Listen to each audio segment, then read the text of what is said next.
right, I think we still have a few more people trickling in, so I like the expansive room. Thanks for making your way down the hall, around the corner, halfway up, and in here in the room. It's interesting to listen to Teresa talk this morning a little bit about kind of the growth of AWS in the public sector. So I haven't been doing it quite as long as Teresa, but I did my first public sector in 2012.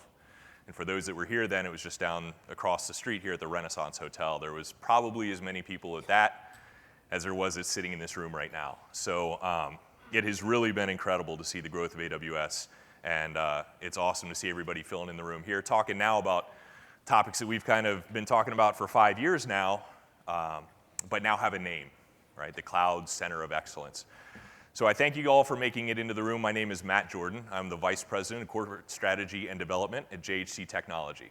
So we'll learn a little bit more about JHC here in a little bit, but also want to introduce Elizabeth Boudreau from Amazon Web Services. Hello, everybody. This is my 5th summit, so I've been around a little while as well.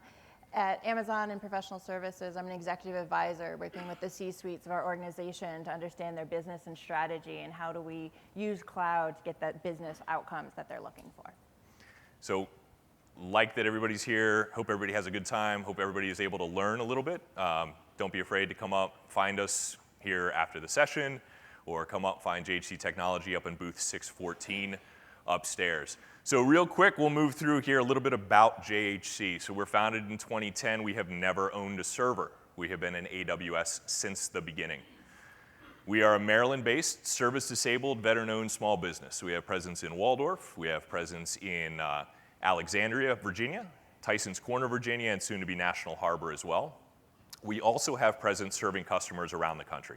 So that includes in Texas, that includes in Colorado and Montana, and New York City, as well as North Carolina.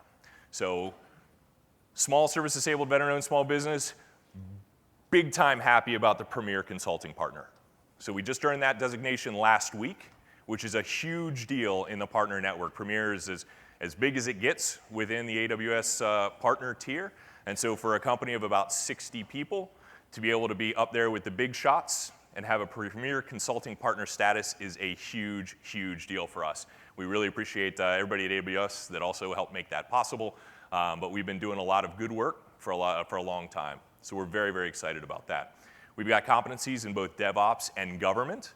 We have the GovCloud Skill Program status, and we are a public sector partner and an AWS reseller for both government and commercial. So I throw that up there to talk about what we've done in the federal government, which has been our primary focus since we got started. We do work in the nonprofit, the higher education, and the commercial industry as well too. But we've really made a lot of progress in the federal government space. A couple of really important pieces for the government folks in the room, less important for people not. IT-70 schedule, and we are a prime contractor on the CIO SP3 SDVOSB track. So lots of options to be able to get JHC to be a part of your organization. So we're going to talk a little bit today about Cloud Center of Excellence. What is it? Who benefits from the Cloud Center of Excellence? What do those teams look like? How do you achieve consistency? We'll talk a little bit about use case discussion from one of our good partners in Cloud Checker. We're going to move into some of the AWS specialties around the Cloud Adoption Framework, some of the lessons learned that they've found as an organization, some of the key challenges and best practices. So we're going to try and move pretty quickly as we roll through this, and I really, again, appreciate everybody taking some time.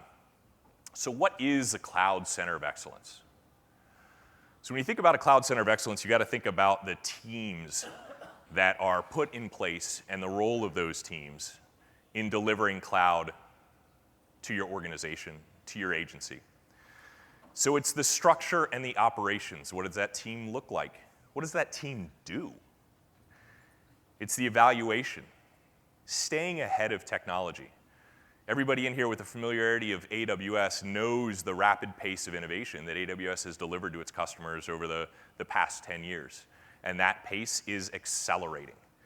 So a good Cloud Center of Excellence team will be able to evaluate some of that technology that's coming along and help your organization stay ahead of the curve. Governance. We want to use cloud. How are we going to use that effectively? What kind of policy decisions should we be making for our organization? and the innovation. The innovation piece for us is huge. Innovation is what we're founded on. Didn't start out with a server, went right for AWS. That came from work that we had done on the cloud before that. So being an innovative company is really part of our DNA. A Cloud Center of Excellence team is going to have that innovation hallmark as part of their team. That's going to allow them to allocate resources when new things come down the pike. How are we going to move? How are we going to adjust? How are we going to be ready for that? So covering those 4 pieces, the structure, the evaluation, the governance, and being prepared for innovation. Key tenets for a Cloud Center of Excellence. Oh, let's go too fast. There we go. Oh, other way. There we go. So who benefits from implementing a Cloud Center of Excellence? So there's a whole group. It's very easy to say, listen, it's the organization that is going to benefit from a Cloud Center of Excellence. You take a look at the leadership, right? Your CIOs, your CTOs, project managers, IT and security professionals. There's going to be a clarity of vision with a Cloud Center of Excellence. You're going to be able to align your organization. And so having your buy-in, having the direction, having it aligned with those at the top, those in command, that's going to be a critical piece to having an effective Cloud Center of Excellence and having an effective cloud project. Your IT teams are going to benefit. It's a framework, right? Repeatable processes. You can get the repeatable processes in place based on your frameworks from your Cloud Center of Excellence. That is going to benefit everybody because they're going to understand the lanes in which they have to play in. It's going to create that consistency that you're going to need across the organization or across your agency. The customers. This is what we're all out here for. The customers, your end users, are going to benefit. They're going to benefit because that framework and that repeatable process is going to allow them to quickly get the most innovative solutions and technologies that they're expecting. If we can shorten that time for an organization to understand the technology that's available, and we move that further to the left so they can quickly get access to it, everybody is going to benefit. Cloud Center of Excellence and that framework, that repeatable process, is going to benefit the organization. So what's a team look like? You're going to have Cloud Center of Excellence with a PMO. You're going to need an architecture team, an engineering team, an operations team, Tier 1 help desk.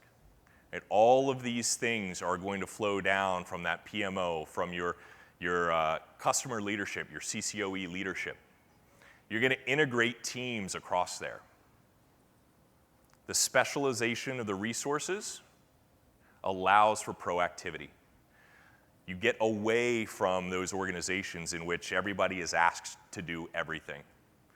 5, 6 years ago, when AWS had 20 services, maybe that was 7 years ago, right, you had people being able to be generally smart about a lot of different pieces. Today, AWS is so broad that you need to have some specialization on your team. They're going to be able to see what is coming down on the roadmap. The leadership team introducing the new frameworks, the structure. That has to be in place. Again, we talk about the repeatability, right? Cloud Center of Excellence and the framework providing the repeatability. And reviewing and iterating throughout the change process. Change will happen. New services will be introduced. New security capabilities will be present. Change will happen. How are you going to deal with that? Consistency. The consistency through automation. Your Cloud Center of Excellence should be ready to ensure that you're developing the modern and efficient pipelines. That pipelines should be easy to communicate and to understand. Frameworks, repeatability, consistency, and communication. Your Cloud Center of Excellence is setting that framework for your organization. You should be able to push that message down, and everybody will be able to fall into line with the framework. CI/CD, term we absolutely use plenty in the cloud industry, right? Continuous integration, continuous deployment. It's the cornerstone. Repeatability, consistency with that message. Your Cloud Center of Excellence is allowing this to be in place. Doing more with less. We must automate. The framework allows for the automation. which allows for the consistency, which allows you to do more with less. More with less people. Allow your people to go out and be active in other components of doing your cloud implementation.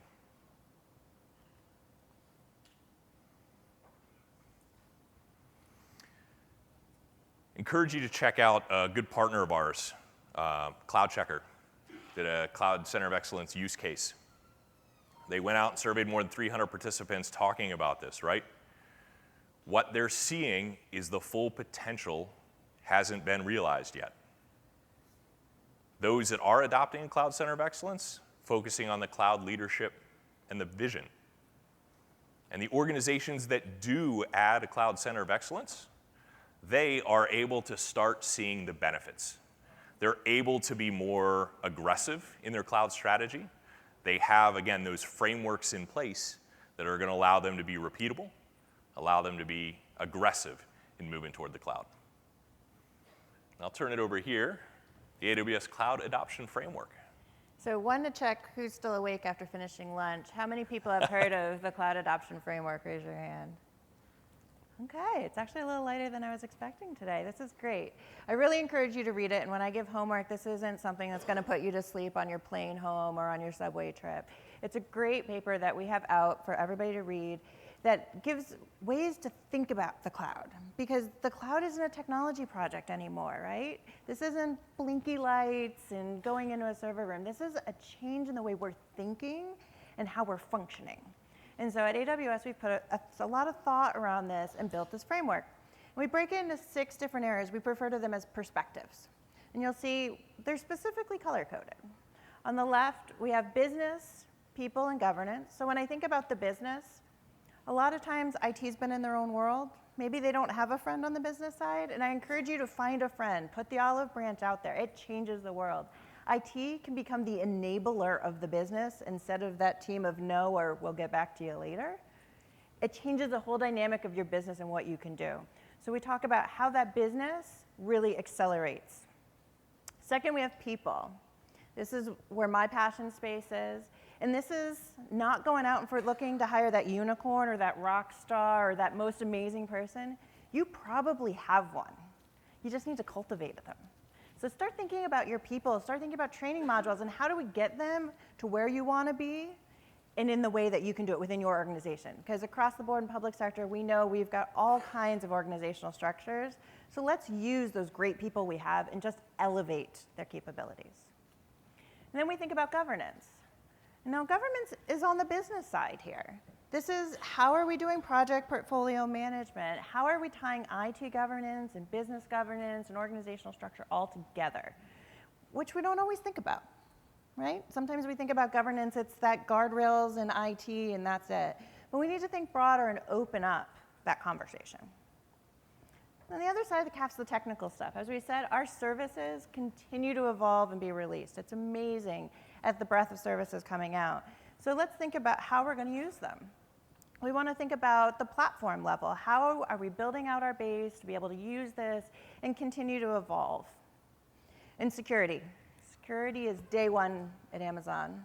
I'm a former HIPAA and privacy security officer. I've got a really big soapbox when it comes to security because if something went wrong, I went to jail or ended up on the evening news, and none of that's a good thing. And I don't want anybody else to be put in that situation. So we want to think about security from the beginning. We want transparency. We want to know who is doing what, how we can audit and understand it better. And finally, we have operations. The world of operations is changing. It's not just IT, and as we said, a full stack, somebody owns it from end to end. It goes back to my find a friend model.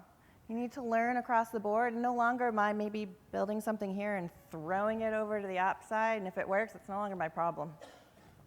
They can go solve it.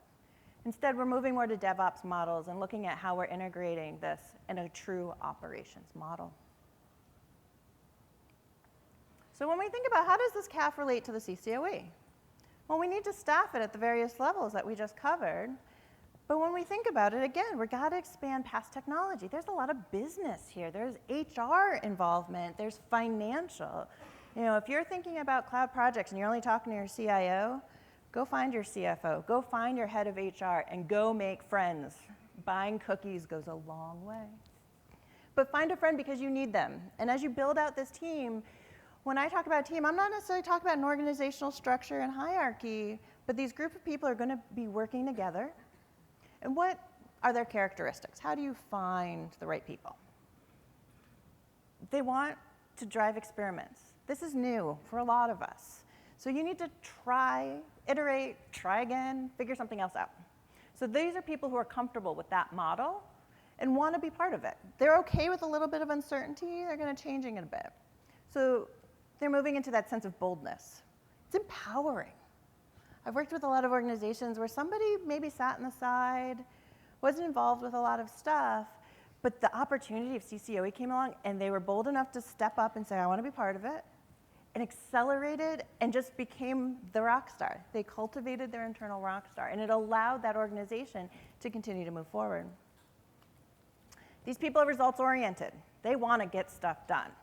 They're not going to slow the project. They're going to say, why are we walking? We should be running. And they're going to work together to make the run happen. Not that it's an easy run. It may be an uphill run, but they're going to continue the process. And able to influence. This one's a little different.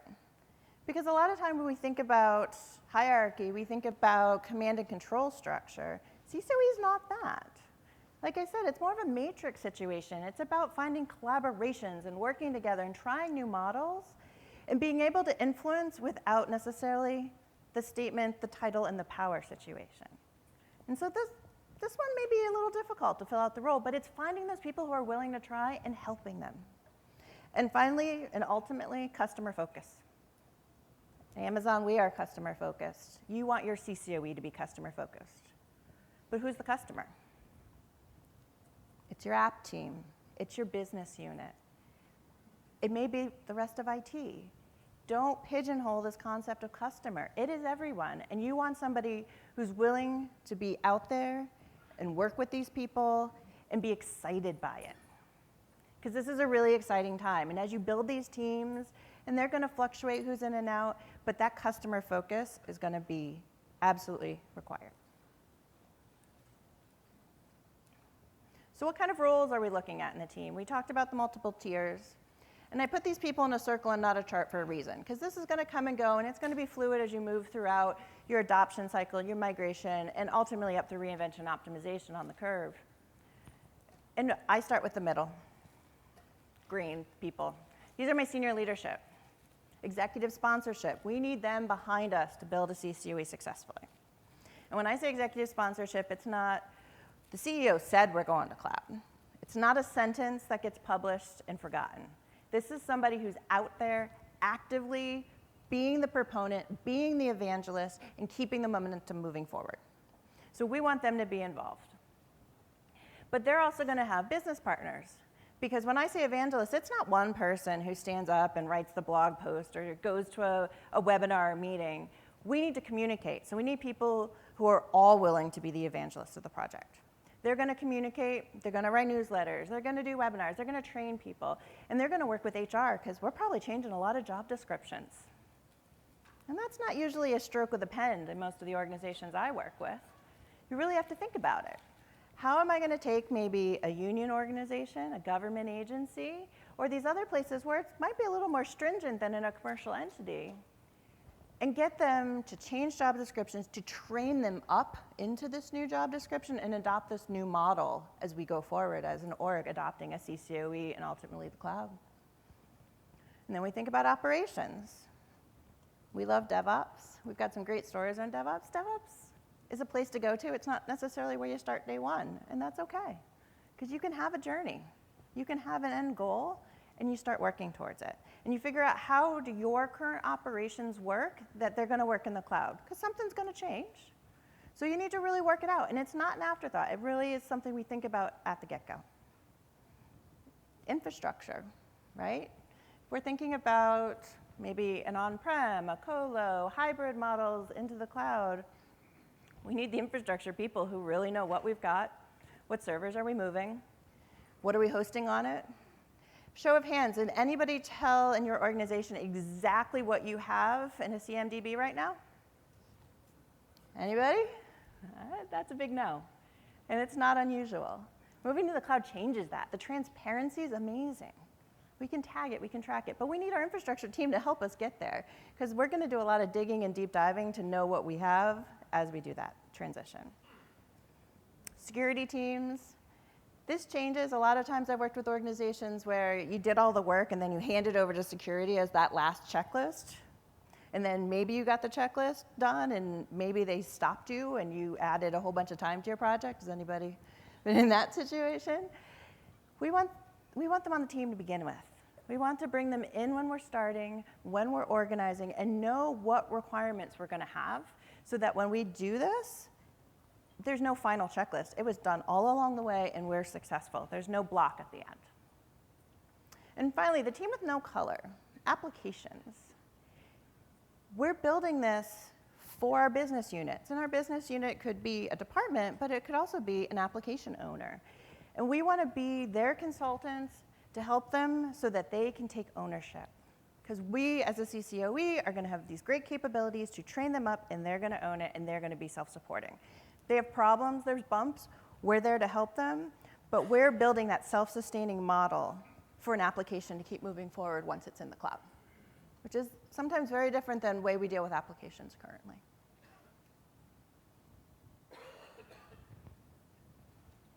So some of our lessons learned by using CCoEs. We love reference architecture, automation, repeatability. Reference architecture gives you this. You have that reference architecture for your Java, for your .NET, whatever your app of choice, maybe it's a COTS. By able to have a repeatable process to onboard these into your cloud model, you're going to increase your speed, you're going to increase your ability to do this faster, better, and without uncertainty. Well, maybe less uncertainty.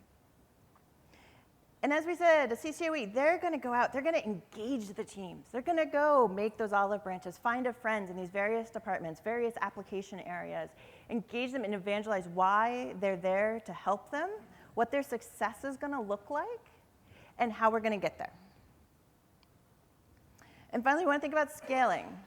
A lot of organizations, when we first start a CCoE, maybe we start with a handful of people. But as an organization grows and you're looking at multiple areas, we bring in more people. This is not a set it and forget it methodology. This is going to evolve, it's going to grow, it's going to iterate. So make sure you build in that capability because you're going to want to scale and you're going to reorg. So maybe the first application team that comes in is all .NET stuff, but the next one's Java. So the .NET team's moved out and the Java team now comes in and takes residence. So you have to think about how you're moving, scaling, reorganizing, but you have the foundations in place. You've got the tools and you have that expertise built for that consulting methodology. So these are key challenges we see in a lot of our organizations. When I put this slide up, I'd like to ask, does any of this look familiar to anything you may have a problem with? Like, no, I like to call this my bobblehead question. Oh, yeah, I've seen this before. This is in my org. Failover and recovery. So we go in, we build CCoEs up, and we say, okay, as we're planning your transition, what's your failover or DR strategy? And silence. That's bad silence, right? So we want to make sure we're looking at that. We're planning for that as we're planning for the cloud. We want to make sure it's in part of our plan. Anybody have an issue with infrastructure provisioning? One of my favorite stories was in Notre Dame when they started going in to the National Football Championship game. And they knew a lot of people were going to hit that school's website. And so we were able to help and provide scaling capabilities and planning for it. And there's lots of stories like that. But make sure you think about what you're going to need, how you're going to provision, and how you're going to change that provisioning as needed with the elasticity available. Application development. This is a little different in the cloud. We've got microservices. You can do a lot more decoupling. You can have Lambda services. So how you think about building your applications very much changes in this model. And as AWS continues to put out services, you don't want to have developed something that's so stringent you can't take advantages of the new latest and greatest. So that decoupling capabilities will really help you in the future. And cloud training and awareness. As I said, you probably have a rock star in your organization. You probably have a unicorn. A little bit of training goes a long way. We saw that on main stage, right? Gentleman took all those courses and is now at Universal Studios doing DevOps. So not only can we provide training, We can put the people on paths to trainings to new jobs as well. Asset management, this goes back to my CMDB comment. A lot of people on-prem don't necessarily know what they've got. I come from academic medicine world, so I worked with a lot of researchers who used to have a server under their desk that, shh, don't tell anybody. When I'm a HIPAA privacy security officer, I don't want to know about that. I want to know about that, because if I don't and they have a breach, I'm going to get the phone call. So in the cloud, the ability to have asset management and transparency is unbelievable, both from knowing what my cost is, who's doing what, but most likely, and most importantly, what is my security posturing as well, making sure everybody's going to be compliant. Cost optimization. I know my CFO always liked me to cut my budget. As a customer at Amazon, I ran Claritas Genomics, which was a clinical diagnostic pediatric genomics laboratory. It was 100% in the cloud, no servers in the building. Blood and tissue came in the door, we did our chemistry, but everything happened in the cloud. And 1 month I got my bill, and it looked wrong. Amazon had slashed prices on some of the services I used. My entire bill went down 36% in 1 month with me not doing anything. My data centers never did that. Has anybody had a data center 1 month just take 36% off of your bill? It was kind of cool. So I got to take all that money I had budgeted and reinvest in brand new projects and brand new opportunities for the lab to put products out. That was great for my business. And finally, change management. Change is hard. Understand that and confront it up front. Acknowledge it to your teams, because if you don't, you just create problems. My perspective when I talk to these teams is if you can't answer the question of what does this mean for me, for every individual in your organization, somebody's going to have a problem, and if you don't know about it now, it's going to boil up later. So address it from the front and plan for your organizational change management. So let's talk about the good stuff. What gets you the trophy in the end, right? Collaboration. I can't say it enough. You've got to find across your organization people you maybe never had lunch with, never went to a meeting with. They're going to be some of the most important people in this transition for you. Collaborate. Find them. 50% of IT spend right now is happening by businesses outside of an IT department. So what does that mean?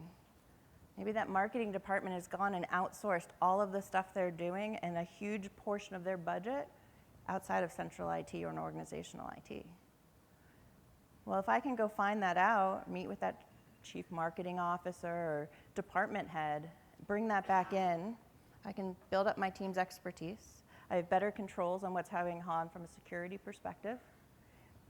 And I may win more business with them going forward. And now I'm funneling it through my department. It's not a bad place to be. Collaborate. Find out what else is going on in your organization, because sometimes you just don't know. Secondly is act differently. The way we've done stuff will not work in the cloud. Hands down. We got to think differently. We want to go out and get out there. We want to think about how are we going to change? What are we going to change? Who's going to come on this journey with us? Because jobs are going to change. And I want people to know that they can be secure, that we can train them up, that they can be successful in roles other than what they're doing. But we have to act differently to do that. And that's more than maybe a once-a-year check-in on employee satisfaction surveys. Or I've worked in some organizations that never run an employee satisfaction survey. So thinking about how we're going to learn that and what we're going to do differently. Next is about measuring. Define what are your KPIs for this. We're usually used to business-based financial numbers KPIs. But especially when we talk about people, I think a little differently. I think about no more downtime. If I'm a global company, my Saturday midnight downtime is not Saturday night on the other side of the world. And they're always angry at me for trying to make them go down in the middle of their day. So what if I can reduce my downtime? What if I can use my CI/CD pipeline and instead always up? We did that at our laboratory. We went live with our updates Wednesday at noon. It was unheard of. My team didn't even go to lunch. They just hit refresh and the new stuff was out there. It was great, but it was very different. So my KPIs revolve around employee satisfaction rates, The fact that I no longer kept a blow-up air mattress in the back of the IT department for somebody to sleep over when things went down. You know, you have an interviewee come in, quick, hide the air mattress. We don't want them to know we need it. That's the laugh of somebody else who's done that. So I've given my employees their time back on the weekends and in the evenings and on the on-calls to live whatever they want to do with their lives outside of work. Makes my employees happy, makes them want to stay, and give them engaging work to do. Gain visibility. This is where, you know, maybe you were the IT shop where it took a long time to get something done, so I stopped coming, or you're kind of quiet in the corner. IT departments in the basement, anybody? I had a former office in the morgue of a hospital that they turned into my department. You don't get a lot of visibility when you're hiding in the morgue or company.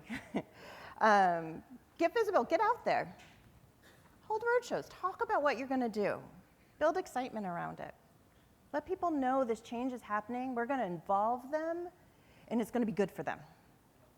It goes back to find a friend and make it worthwhile and answer the question, what does this mean for me? And finally, when you build this team, you've picked people who are going to be great. Empower them.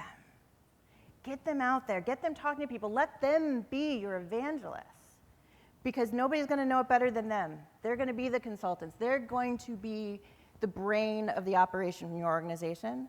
Let them go talk to people and tell them this is a good thing. Or let's set up some guardrails that are loose until we figure out the right ones, because that's a great way to learn and get used to it, and they can try out new things. So with that, do you want to see if we have any questions? Absolutely. We've got 2 mics if anybody has any questions for us. Talking about CCoE, talking about Cloud Adoption Framework, anything. JHC has some great opportunities. I encourage you to go check them out in their booth. Certainly always happy to talk more about CCoE whenever we get the chance. And one of the interesting things, you know, about CCoE is, you know, again, it's not necessarily going to be one size fits all for every organization, right? The way that you're going to approach it as an organization is going to be slightly different. And so being able to understand what your organization looks like, what kind of skill sets are available in your organization is going to be really critical to figuring out what your path to success in a CCoE environment might look like. Any question? Thank you. Sure. I had a question for Elizabeth or both folks here. On the CCoE roles and responsibilities slide, applications, infrastructure, various other sections there. It seems you didn't have a section for data, which I think is maybe something would be crucially important. Analytics, governance, provenance, quality. What's your thought on that? So the rise of data is huge, right? Being able to assess it and manage it, be able to glean insight from it. So I think when you look at a CCoE organization, you want to make sure that you've got all of your components pulled in. I think data is a good one to add in there specifically, right? You're going to need an architect, you're going to need a developer, a security. You're going to need somebody that's got, especially with some data skills, especially if you're in a heavy data organization where you're able to pull that in. I think it's essential because applications don't necessarily own data. I mean, usually it's an enterprise entity, and it's not infrastructure in a sense. So it might be something to consider. Thank you. So yes, applications definitely bring data to the game. You may have data in other places. When I see organizations, a lot of times they do put an architect title into that cloud model. And really getting that data that you probably have siloed between applications, architecture, this gives you an opportunity. You know, we love the term data lake. Right. In some organizations, it's an ocean. There's a lot of stuff out there. But building that good data infrastructure up front is going to allow you to scale to other things, the analytics, machine learning, AI. It's really the starting point for all these other opportunities that you can foresee in the future. No, that is a very super simplified version of our CCoE.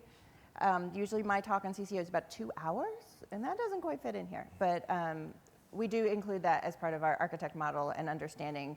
It also sometimes goes to the infrastructure depending on the organization. They may hold all of the data under infrastructure. I think the big piece there on the best practice is the collaboration, right? What does your organization have? What do the people have? What are the awareness of the applications or data requirements that you have? One organization may be a lot more focused on that than others. Being able to collaborate with your team and find those people internally, make sure they're added to the mix, I think that's going to be successful then as your team grows. Nice. Good afternoon. Great topic. I actually work in the PMO, and the organization that I'm working in currently, we are implementing some of the AWS, and we are just moving towards cloud. So do you recommend having the CCoE before you start moving towards that AWS, or what do you recommend? What are your thoughts on that? Should we have a CCoE in place before we start the journey, or? So I think it provides you the guidance. I would absolutely encourage you to have that in place beforehand. So when you start thinking about your cloud journey, you need to think about the folks that are going to be able to take you there. So organizations can get into a bit of a trouble spot when they decide we're going to the cloud, let's see, you can do development, you know stuff about our data center as it exists now. Why don't you roadmap it, right? If you haven't been exposed to some of the cloud tenants and some of the cloud architecture capabilities, it's going to take you a lot longer to get there, right? Part of it is being efficient and making sure that as you're starting to build out your CCoE team, which should be done up front, you're getting folks that have cloud familiarity in there. So that's within the organization, whether you need to send people to training, whether you need to bring in outside help. You've got to have that as early as possible. You want to have that framework because it will help you establish some of the foundation components. Because if you don't have that framework, if you don't have that foundation, you start to people start just kind of doing stuff. And now all of a sudden you're in silos. And now you're trying to figure out as an organization, all right, well, how are they doing this? And that's not really as secure as we would like it. And we think it should be done more in this capacity. And people are going to start running in different directions. So I would encourage as early as possible in the process, even before you start moving, that you've got folks in there that can help set that foundation.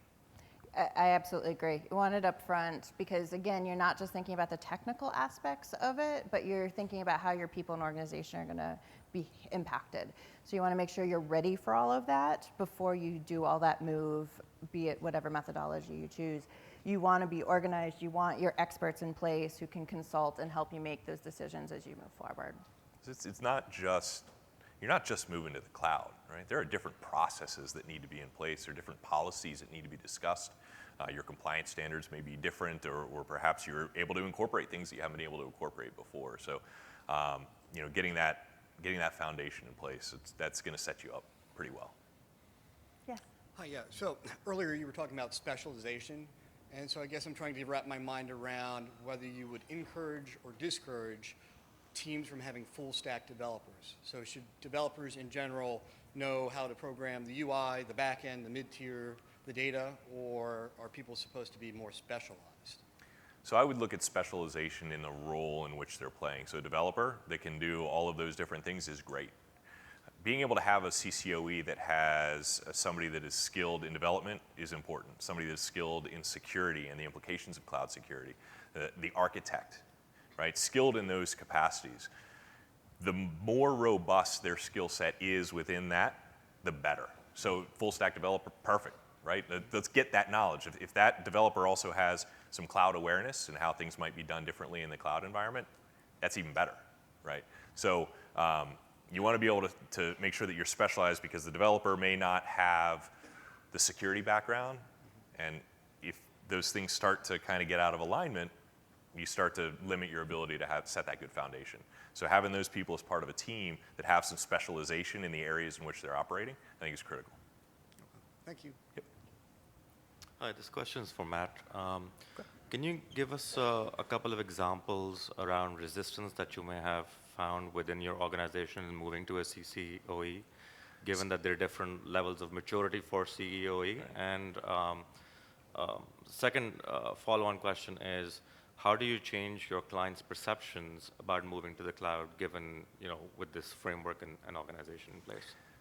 So each of the organizations is going to have really kind of a different concern around there. I think some of the biggest challenges that we run into really is people kind of being pushed into that role that don't want to be in that role, right? They want to show up, and they want to do what they did yesterday, and they want to do that today, and then they want to do that tomorrow, and they want to do that the day after. There are folks that might have cloud in their job description, right? Again, I don't want to do that, or I'm scared, right? We're going to the cloud. Where's my job going, right? So the CCoE personnel that you're getting, you want to work with organizations and say, hey, listen, you know what? Here's some people that are passionate about it, right? Here's some people that understand where the organization's going or the agency is going. Let's bring them in. I think Elizabeth was talking about that. Find those people, bring them in. So a lot of the resistance really comes around the knowledge. There's always concerns from security folks, right? That's kind of the big piece as well, right?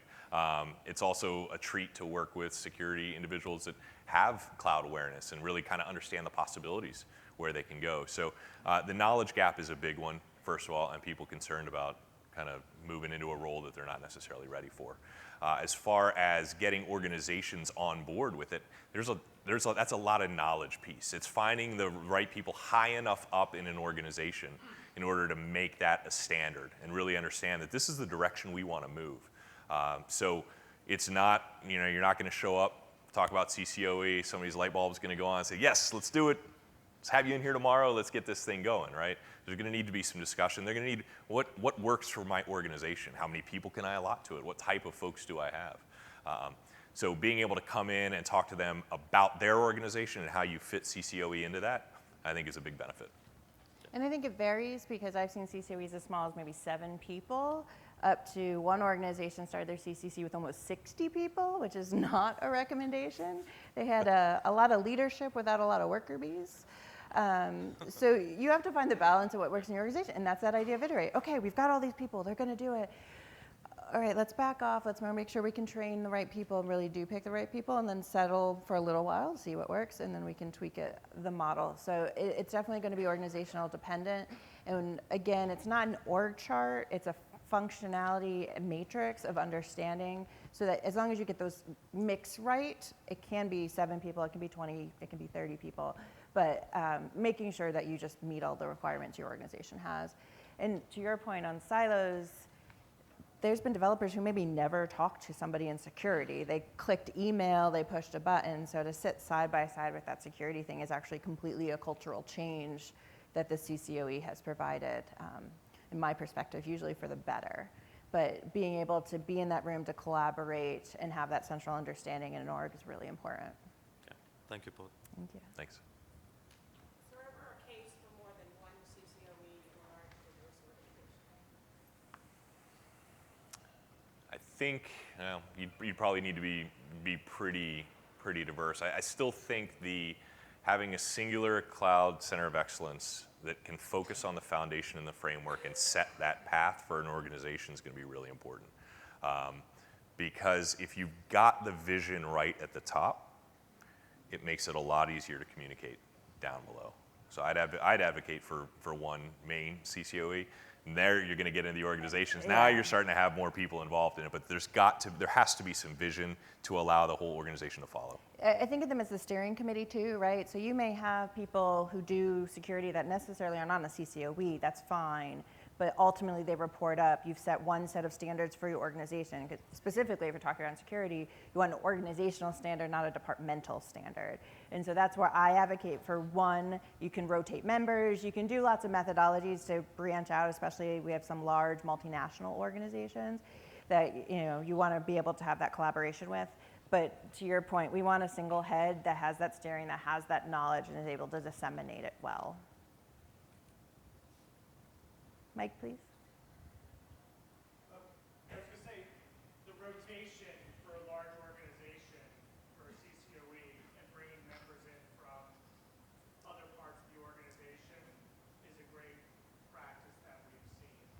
So just to tack on your answer there around how to do a CCoE in a much larger org, having people rotate in for certain periods of time is a great idea. So for those who can't hear Steve in the corner, we were saying to the rotation, the other thing to get the multi-org pull through, but also, like I said before, CCoE is not set it and forget it. It's a constant evolution, iteration, so making sure that you have that movement and you have that multiple levels of knowledge coming through to build up that knowledge is even better.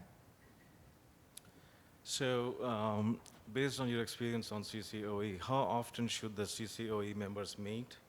And when they meet, what are the really good agenda items? What should they cover? So you would preferably have the CCoE as in communication as possible, right?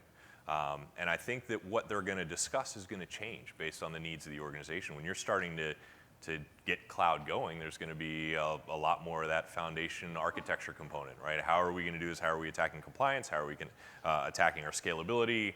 Where are we locating our regions? What are we a part of here? And how are we setting that? And I think as that CCoE begins to mature and as the cloud progress, you're going to be facing different decisions that need to be made, right? What kind of investments do we need to make as far as our cloud is concerned? What challenges are we facing as an organization? Maybe it's around processes, business processes. It could be around cloud process. It could be around security compliance. So I think organizations are going to be a little different on that. If you can get a group in which your CCoE is kind of centrally located so they can meet on a more consistent basis, I think that's a plus. But ultimately, that's going to be based on the organization, right? How much communication is going on? What challenges are you facing? So co-located and dedicated is definitely on our really would love to have list. Right. In many organizations, it's just not feasible. That's not where they are. But Slack channels, chat abilities, video conferencing, to your point, you're building that foundation to start. So you have to have communication. But as it starts to evolve and you've built your foundation and you've started your migration and maybe the apps you've built, landing zones and things that certain people can digest without necessarily a full CCoE help, it's when that new stuff comes along that you need a new landing zone, you need a new space for whatever the new app is, that they may re-engage, but at a very different level than when they're making region and infrastructure basic discussions. Got a couple of minutes left. Anybody else have questions? All right. Thank you all for coming. Enjoy the rest of Summit. We've got a lot Thanks to so see. much.